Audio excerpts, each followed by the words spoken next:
فرش التراب. الحمد لله وكفى وسلام على عباده الذين اصطفى أما بعد فأعوذ بالله من الشيطان الرجيم بسم الله الرحمن الرحيم إن الله يحب التوابين ويحب المتطهرين صدق الله العظيم.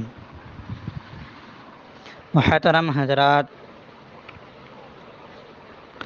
آج کا سبق نمبر 1 ہے، یعنی 20 روزہ طہارت کورس یا پاکی ناپاکی کے مسائل پر کا آج پہلا سبق ہے۔ آج کے سبق میں بات یہ ہے، ہم آج کے سبق کی ابتدا کرتے ہیں کہ اللہ تبارک و تعالیٰ کا ارشاد ہے، ان اللہ یحب التوابین ویحب المتطہرین، جس کا ترجمہ یہ ہے کہ اللہ تعالیٰ توبہ کرنے والوں اور پاک رہنے والوں کو پسند فرماتے ہیں۔ اس آیت کریمہ کے اندر اللہ تبارک و تعالیٰ نے پاک رہنے والوں کو پسند فرمانے کا ذکر فرمایا ہے، اور ہمارے سرکار تاجدار مدینہ محمد عربی صلی اللہ علیہ وسلم کا ارشاد ہے، ان اللہ طیب یحب الطیب نظیف یحب النظافت کریم یحب الکرم جواد یحب الجود،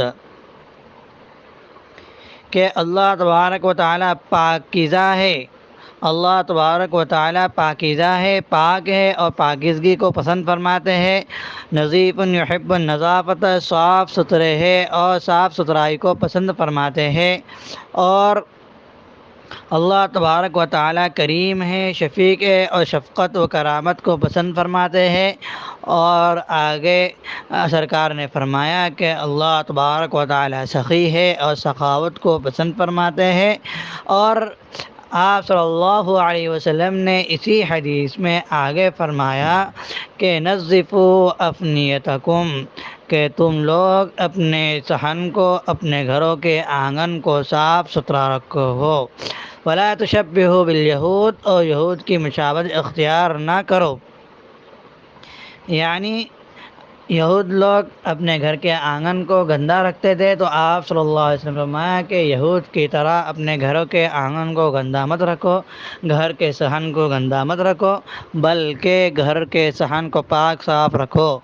تو اس حدیث میں آپ صلی اللہ علیہ وسلم نے پاکیزگی، صاف صفائی اور ستھرائی کو ذکر فرمایا کہ اللہ تبارک و تعالیٰ کو پاکیزگی، صاف ستھرائی پسند ہے، اور یہاں تک کہ آپ صلی اللہ علیہ وسلم نے گھر کے آنگن کو صاف ستھرا رکھنے کا حکم فرمایا ہے۔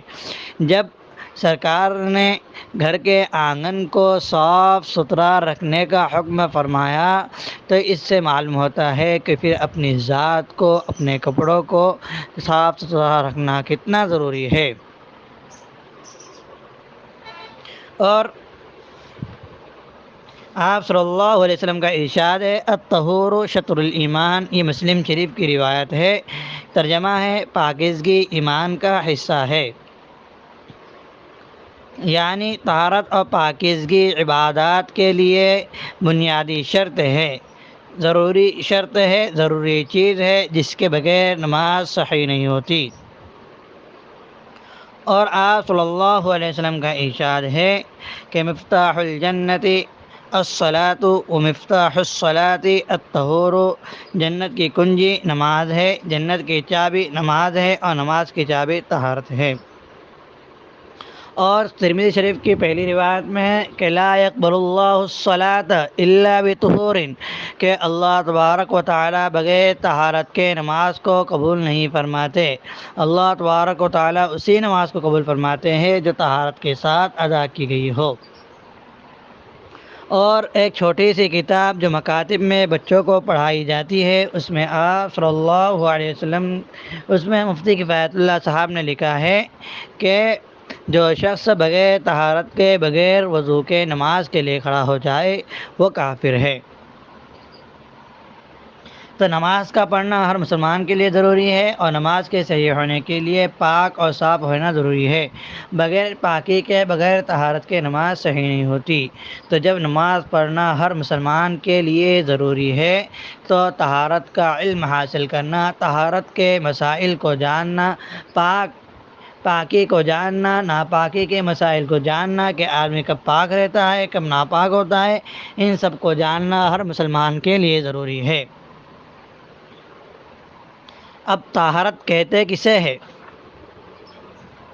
تو طہارت کہتے ہیں پاک رہنا اور پاکی حاصل کرنا، اور اصطلاح میں ہر فن کی ایک مخصوص اصطلاح ہوتی ہے کہ اس زبان کو، اس الفاظ کو اس فن والے جو معنی میں استعمال کرتے ہیں، اور اس کے معنی جو لوگ سمجھتے ہیں دوسرے عام لوگوں کا سمجھنا مشکل ہوتا ہے۔ تو مسائل کے علم یعنی علم فقہ میں طہارت کہتے ہیں انسان کا حدث یا خبث کے جاتے رہنے کو، یعنی انسان کے جسم اور کپڑوں سے حدث یا خبث ختم ہو جائے، چلے جائے، اسے طہارت کہتے ہیں۔ وہ حدث کسے کہتے ہیں، خبث کسے کہتے ہیں؟ تو حدث کہتے ہیں بے وضو اور بے غسل ہونا، اور خبث کہتے ہیں نجاست اور گندگی کو۔ اب طہارت کے دو حصے ہیں، یعنی طہارت پاکی ناپاکی دو حصے میں ڈیوائز ہے۔ نمبر 1 حدث سے طہارت حاصل کرنا، نمبر 2 نجاست سے طہارت حاصل کرنا۔ اب حدث کی دو قسمیں ہیں، نمبر 1 حدث اکبر، نمبر 2 حدث اصغر۔ حدث اکبر یعنی بڑا حدث، اور حدث اصغر یعنی چھوٹا حدث۔ اب حدث اکبر کسے کہتے ہیں، یعنی بڑا حدث کسے کہتے ہیں؟ جبکہ آدمی بے غسل ہو، اور حدث اصغر جبکہ آدمی بے وضو ہو۔ اب آدمی بے غسل کب ہوتا ہے؟ تو اس کی مختلف حالتیں ہیں کہ جب انسان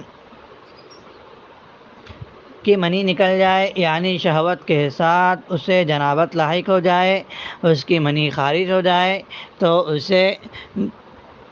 اس کا غسل ٹوٹ جاتا ہے۔ اور اسی طرح خواب کے اندر نیند کی حالت میں احتلام ہو جائے، نائٹ فیل ہو جائے تو اسے بھی تو جب بھی غسل فرض ہو جاتا ہے، غسل ٹوٹ جاتا ہے۔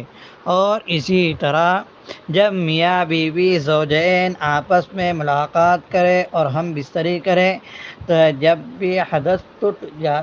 بھی غسل ٹوٹ جاتا ہے، حدث اکبر لاحق ہو جاتا ہے۔ اور حدث اکبر سے طہارت پاکیزگی فقط غسل کرنے سے، صرف غسل کرنے سے حاصل ہوتی ہے۔ اور انسان اگر وضو سے ہو اور اسے وضو توڑنے والی چیزیں پیش آ جائے، یعنی اس کی ریح نکل جائے یا پیشاب پاخانہ آ جائے تو اس سے اس کا وضو ٹوٹ جاتا ہے، اسے کہتے ہیں کہ حدث اصغر لاحق ہوا۔ اور حدث اصغر سے یعنی بے وضو ہونے سے طہارت اور پاکیزگی صرف وضو کرنے کے ذریعے ہی حاصل ہوتی ہے۔ اب طہارت کا دوسرا حصہ ہے نجاست، یعنی گندگی سے طہارت حاصل کرنا۔ گندگی سے طہارت حاصل کرنے کے لیے خود نجاست یعنی گندگی کو دور کرنا ضروری ہے، خواہ وہ گندگی پانی کے ذریعے دور ہو، یا پتھر کے ذریعے ہو، یا پاک مٹی کے ذریعے ہو، یا ٹیشو پیپر کے ذریعے ہو۔ یعنی کسی بھی طریقے سے گندگی کو دور کر دیا جائے، نجاست کو دور کر دیا جائے تو نجاست سے طہارت حاصل ہو جاتی ہے۔ اب سمجھے، خلاصہ یہ ہے کہ طہارت کے معنی ہے پاک رہنا، پاکیزگی حاصل کرنا۔ اور انسان کو حدث لاحق ہو یعنی بے وضو ہو، بے غسل ہو تو اس کا وضو کر لے، یا غسل کرنے کے ذریعے حدث کو ختم کر دے تو آدمی پاک ہوگا۔ اسی طرح اس کے بدن یا کپڑوں پر کوئی نجاست گندگی لگی ہو تو نجاست اور گندگی کو دور کر لے تو اسے طہارت حاصل ہو جائیں گی۔ اب طہارت دو حصے میں ڈیوائز ہے، نمبر 1 حدث، نمبر 2 نجاست۔ حدث دو حصوں میں ہے، نمبر 1 حدث اکبر یعنی بڑا حدث، اور نمبر 2 حدث اصغر یعنی چھوٹا حدث۔ حدث اکبر یعنی جب آدمی بے غسل ہو جائے، اور بے غسل کب ہوتا ہے؟ تو 3 حالات میں ہوتا ہے۔ نمبر 1 اسے جنابت لاحق ہو جائے، یعنی اس کی منی شہوت کے ساتھ نکل جائے، یا اسے احتلام ہو جائے، یا میاں بیوی دونوں آپس میں صحبت کر لے، مجامعت کر لے۔ نمبر 2 عورت کو ماہواری کا خون آئے، اور ماہواری کا خون، حیض کا خون ختم ہو جائے تو اس کے بعد عورت پر غسل فرض ہو جاتا ہے۔ اور نمبر 3 عورت کو بچے کی ولادت کے بعد، ڈیلیوری کے بعد جو خون آتا ہے اسے نفاس کہتے ہیں۔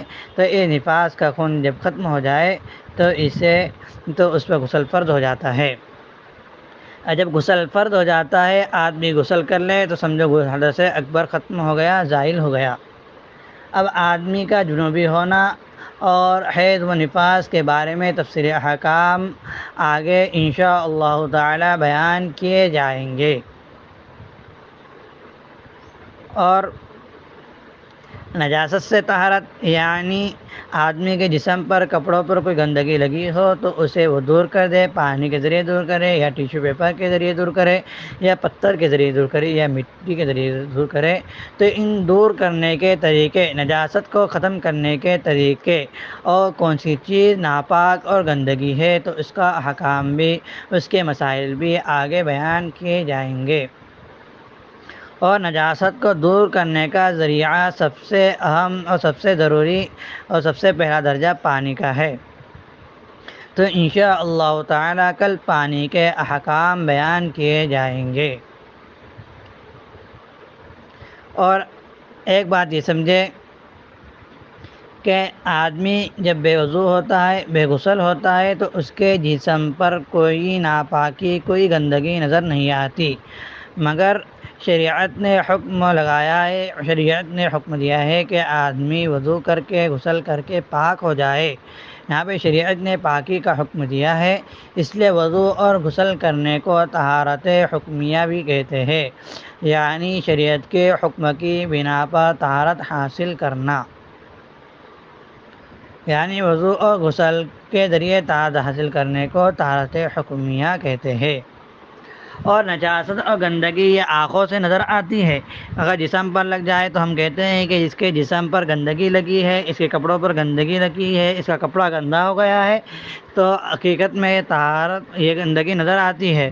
تو اس لیے نجاست سے پاکی حاصل کرنے کو طہارت حقیقیہ بھی کہتے ہیں۔